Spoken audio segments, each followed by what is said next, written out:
सो शायद guys restart करना पड़ा मुझे, तभी और एक बार वीडियो बना रही हूँ मैं। आप मेरा फेस जो अंधेरे में कुछ नहीं दिखा हुआ वीडियो ये पार्ट 5 है। मैं पहले से बता देती हूँ, मैं अब बताना भूल गई थी।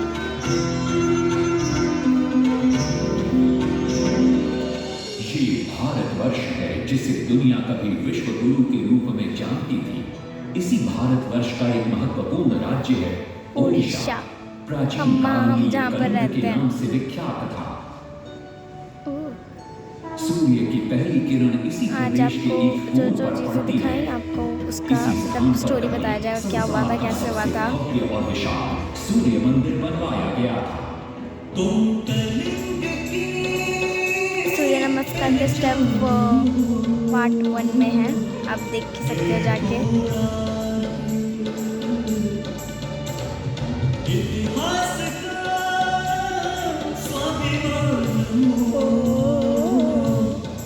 पार्ट 4 में ये सॉन्ग आपने सुना होगा। पार्ट 4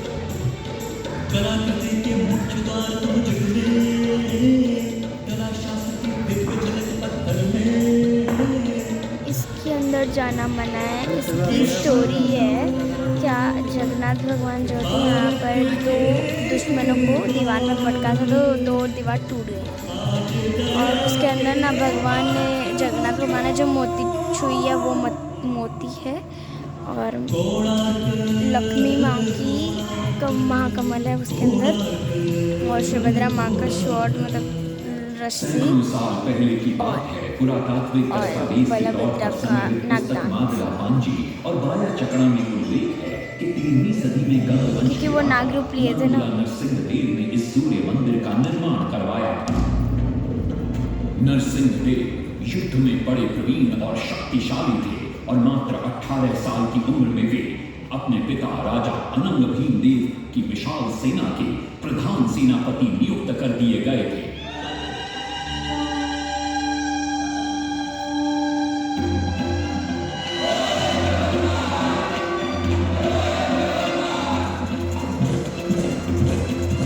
सेनापति बनने के बाद नरसिंहदेव ने अपने कुशल नेतृत्व से दक्षिण के कई आक्रमणकारी राजाओं को युद्ध में हराया।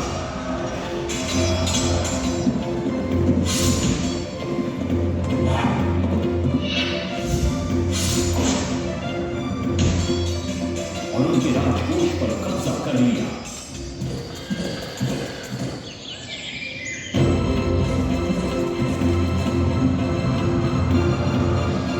तत्पश्चात उन्होंने विजय ढूंढा जिसे आज हम वारंगल के नाम से जानते हैं।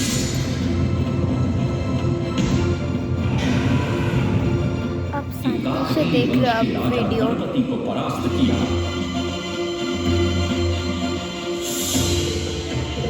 और उनके राजकोष पर भी कब्जा कर लिया। बहुत अच्छी मूवी है, मुझको तो लग रहा है बहुत अच्छा है, भगवान से रिलेटेड है ना, दैट्स व्हाई के पश्चात आई लाइक। जब वे बहुत सारी धन संपदा लेकर कलिंग लौटे तो राजमहल में उनका भव्य स्वागत हुआ। मैंने सोचा कितना वीडियो शॉर्ट्स में बनाती रहो, टाइम में चला जाएगा और कुछ पार्ट स्किप हो जाएंगे, इसलिए मैंने लॉन्ग वीडियो बना दिया। पुत्र नरसिंहदेव की वीरता से बहुत प्रसन्न हुई और पुत्र के सामने अपने मन की इच्छा प्रकट की। कहा, तुम्हारे पिता ने शंख क्षेत्र पुरी में भगवान जगन्नाथ का भव्य मंदिर बनवाया है। मैं चाहती हूँ कि तुम पद्म क्षेत्र कोणार्क में उससे भी भव्य और विशाल सूर्य मंदिर बनवाओ। किंतु नरसिंहदेव माता से प्रति प्रश्न करते हैं, सूर्य मंदिर ही क्यों और वो भी कोणार्क में? तब राजमाता कस्तूरी देवी बतलाती है, द्वापर युग में भगवान श्री कृष्ण के पुत्र सांब बड़े ही सुंदर और सुकुमार थे। वो नारद मुनि को चिढ़ाया करते थे।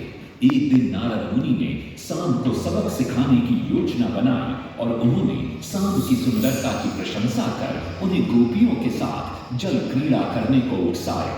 वहीं दूसरी तरफ भगवान श्री कृष्ण को जाकर कह दिया कि सांब अपनी मां समान गोपियों के साथ जल क्रीड़ा कर रहा है।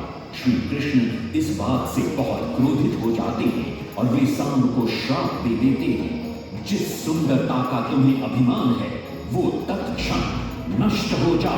सांब को कोड़ हो जाता है जब सांब राजमहल लौटते हैं और मां चामुंडेश्वरी को ये पता चलता है कि पिता श्री कृष्ण के श्राप की वजह से सांब की ये अवस्था हुई, तो सारी रानियां क्रोधित हो जाती हैं। नारद जी को बुलाया जाता है।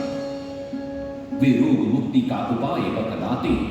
वे कहते हैं सूर्य की पहली किरण ऊर्ध्व देश के एक कोण पर पड़ती है जिसका नाम कोणार्क है। सांब को वहीं जाकर सूर्य की आराधना करनी होगी। ओ भाई खतरनाक है, ये वाला पार्ट लग रहा है थोड़ा। जकड़ लिया एनाकोंडा ने। बहुत ही नहीं मरा के पश्चात सांब अपने सैनिकों और सेवकों के साथ कोणार्क की चंद्रभागा नदी के तट पर पहुंचते हैं और नित्य प्रातः स्नान के बाद सूर्य की आराधना आरंभ करते हैं।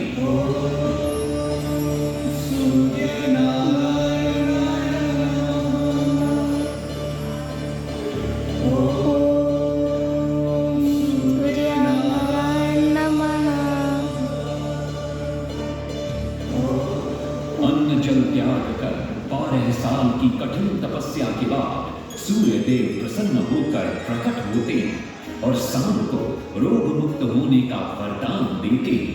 पुत्र, आज रात्रि के चतुर्थ प्रहर में स्नान करते समय नदी के तल में तुम्हें एक वस्तु मिलेगी। वो मेरा ही प्रतिरूप होगी। उसका स्पर्श पाते ही तुम इस रोग से मुक्त हो जाओगे। मेरे पापा आगे बैठे और सो गए। फनी है। उनके हाथ में अब उठ गया, दिखा देती है वरना मैं। और सुकुमार शरीर को देखकर सारे अनुचर और सिपाही प्रसन्न मेरे होते। पापा सांब उस पत्थर को वहीं स्थापित कर एक छोटा सा मंदिर बनवाते हैं, लेकिन जबकि सूर्य पूजा का उन्हें पता नहीं है तो वे और ये बनाया कि वापस से ध्यान दिए सूर्यदेव पुनर्देव आए वापस आए। पर बतलाते हैं कि दूर पश्चिम में साक्य देश के मागा ब्राह्मण पूजा की विधि विधान जानते हैं। सांब साक्य देश की ओर निकल पड़ते हैं जो आज का ईरान है। महीनों की लंबी यात्रा के बाद सांब 18 मागा ब्राह्मण परिवारों को साथ लेकर कोणार्क लौटते हैं और सूर्य मंदिर में पूजा शुरू हो जाती है। राजमाता कस्तूरी देवी नरसिंह देव को बतलाती है कि कई वर्ष बाद तक जब हम निसंतान थे, मैंने भी उस सूर्य मंदिर में पूजा अर्चना की और तुम पुत्र रूप में मुझे प्राप्त हुए। माता की बात सुनकर नरसिंह देव मां को कोणार्क में संसार का सबसे भव्य और विशाल मंदिर बनाने का वचन देते हैं। सदाशिव सामंतराय महापात्र, जो शिवेई सांतरा के नाम से लोकप्रिय थे, वे अपने सहयोगी बीसू महाराणा के साथ ये तो वही है जो मैंने शॉर्ट्स में आपको दिखाया था। देव के समक्ष प्रस्तुत करते हैं। नरसिंह देव मंदिर का प्रतिरूप देखकर चिल्लाना खत्म नहीं हो रहा है साइड वाले लोगों का। मंदिर निर्माण कार्य आरंभ करने इग्नोर का आदेश दैट देते प्लीज। हैं। आप ये ध्यान से देखो। जितने पत्थर डाले सारे टूट गए, पानी को डाला उसमें डाल गए, नहीं पता डाला सारे टूट गए। आज मैं इसी पानी में घिंचने वाली थी एक्चुअली मैं गई थी पानी पकड़ने के लिए, बट उसका मैंने भी शॉर्ट्स नहीं बनाया क्योंकि मेरे पापा फ़ोन लाना भूल गए थे।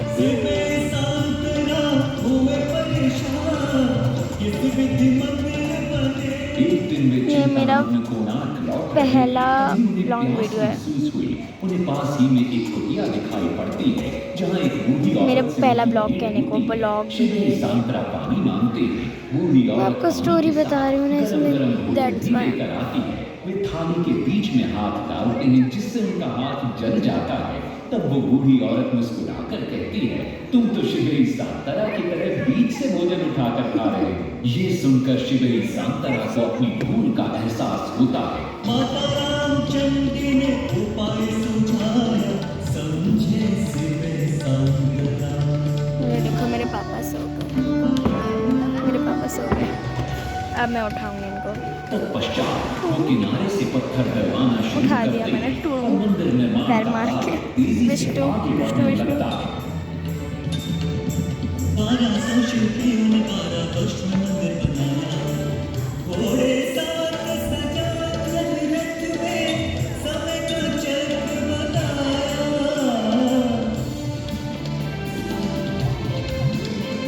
कैसे बना है बता रहा है, सुन देख लो अच्छे से समझे। दूसरी तरफ आगे बढ़ने की के सोचना उत्तर के भी मत। राज्यों के नवाबों के बार बार राज्य पर आक्रमण हो रहे थे। इन व्यूज़ आक्रमणों ज़्यादा आ से जाए क्रोधित और होकर लाइक ज़्यादा हो जाए, नरसिंहदेव मेरे अपनी विशाल सब्सक्राइबर सेना को बढ़ जाए, लेकर बस मेरी यही युद्ध के ख्वाहिश लिए है। निकल पड़े।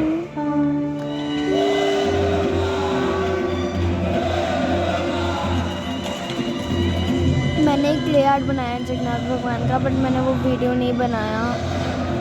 I am so sorry guys, मैं बनाना भूल जाती हूँ आप लोग के लिए। मेरे को क्राफ्ट बहुत आता है बट मैं बनाती नहीं हूँ आप लोग के लिए, क्योंकि मेरे पापा तब नहीं रहते हैं और वही चीज़ मैं तभी करती हूँ। मैं उसका फ़ोटो भेज दूँगी, मतलब यूट्यूब में फ़ोटो कर दिखा दूँगी। गौरवंद के नवाबों को भी युद्ध में परास्त कर दिया। डंडी मैं रखना भूल गई थी, बट मैंने रखा डंडी वहाँ अपने पर। कब्जे में लेकर सूर्य मंदिर के निर्माण मैंने रथ कार्य में यात्रा किया लगा था दिया। हमारे कॉलोनी में। 1200 मैं लीडर हूँ ना दिनों के कॉलोनी अथक की, प्रयास से मतलब मैं खुद नहीं बोल रही, वो आंटियाँ बोलती है मुझे भव्य इसीलिए। सूर्य मंदिर बनकर तैयार आंटियाँ हुआ। नहीं, माई, उस मैं माई समय के बोलती हूँ लोगों में सबको। वास्तुशास्त्र, ज्योतिष शास्त्र और ये खगोल साइड शास्त्र से का जो जस्ट ज्ञान हम था, देखे हैं। उसे देखकर आज के बड़े बड़े वैज्ञानिक भी आश्चर्यचकित रह पापा जाते सो हैं। जा रहे हैं हर बीच कई बीच में। प्रयासों के बाद भी मंदिर के गुंबद पर कलश स्थापित नहीं हो पा रहा था। क्रोधित नरसिंह देव ने आदेश दिया कि कल प्रातःकाल तक यदि कलश स्थापित नहीं हुआ तो सबके सर धड़ से अलग कर दिए जाएंगे।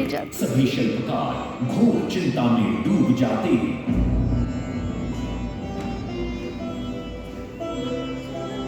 दूसरी तरफ मुख्य शिल्पकार बीसू एक बच्चे ने महाराणा बोला, और जय साल का जगन्नाथ, बेटा बहुत प्यारा। धर्मपद सूर्य मंदिर के प्रतिरूप पर कलश बिठाकर प्रसन्न होता है और मां के सामने अपने पिता से मिलने की इच्छा व्यक्त करता है।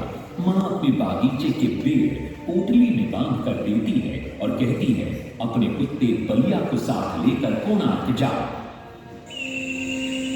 कोई कोणार्क जाना अकेले बलिया पिनॉक अपने के मालिक साथ। को पहचान लेता है और बीसू महाराणा से लिपट जाता है। धर्मपद अपने पिता को प्रणाम करता है और अपना परिचय देता है। सबको चिंता में देखकर वो अपने पिता से इसका कारण पूछता है। कारण जानकर धर्मपद कहता है, अगर आप आज्ञा दें तो मैं मंदिर के गुंबद पर कलश स्थापित कर सकता ये हूँ। लोग कहाँ जा रहे हैं बीच में? शिवे सांतरा धर्मपद को अनुमति दे देते हैं। धर्मपद गुंबद पर चढ़ जाता है और कुछ ही समय के प्रयत्न के पश्चात वो कलश को स्थापित करने में सफल हो जाता है। गुंबद पर कलश स्थापित होते नीचे गर्भगृह में चारों दिशाओं में लगे चुंबकों के आकर्षण से सूर्य महाप्रभु की मूर्ति शून्य में स्थापित हो जाती है। सब धर्मपद को कंधे पर बिठाकर खुशी से नृत्य करने लगते हैं। तभी कुछ कारीगर इसका विरोध करते हुए कहते हैं, अगर सुबह राजा को ये पता लग गया कि इस बच्चे ने कलश को स्थापित किया है तो किसी का बचना संभव नहीं है, इसलिए धर्मपद को मरना होगा। इस बात से शिवे सांतरा बड़े क्रोधित हो जाते हैं। भीषण वाद विवाद छिड़ जाता है। ये सब देखकर धर्मपद गहरी चिंता में पड़ जाता है और वो सोचता है कि यदि मेरे जीवित रहने से इन सब का सर काट दिया जाएगा तो इससे अच्छा है कि मैं आत्म बलिदान कर दूं ताकि सबके प्राण बच जाएं। और उसी पल धर्मपद नवनिर्मित सूर्य मंदिर के शिखर पर चढ़ जाता है।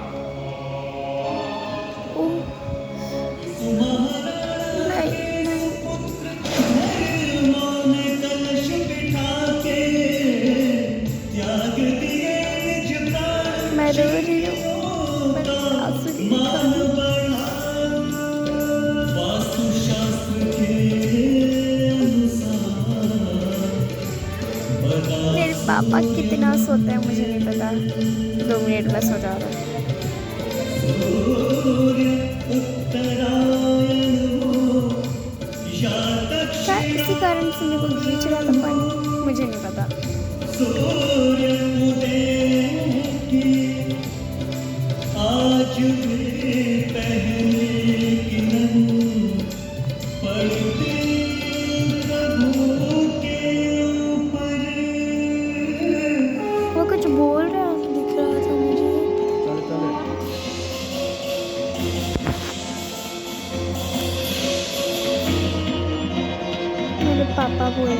देखने के लिए। रात हो गई टाइमिंग देख लेते हैं। हमको लग रहा है रात हो गई बट 3 बजे हैं। पहुंचती है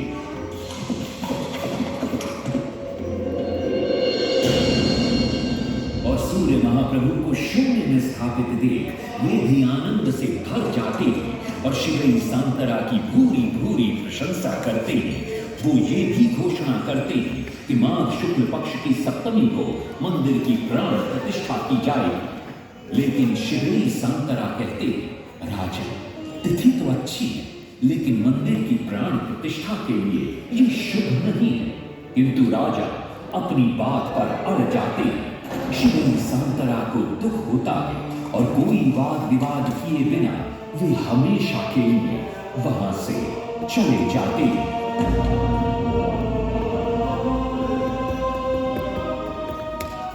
पूर्व निर्धारित तिथि पर मंदिर की प्राण प्रतिष्ठा संपन्न होती है।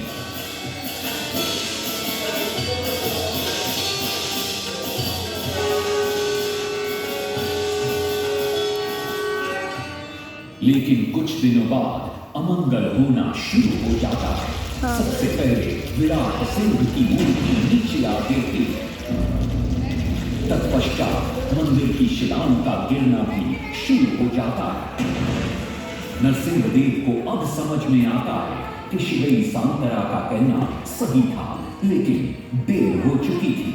बहुत साल बाद मंदिर के आसपास जंगल उगा और ये मंदिर ये वाला पार्ट मैंने पार्ट 4 में दिखा दिया है। अब जाके वहाँ देख लेना। तो उन्होंने इसका पुनरुद्धार किया। आज आप उसी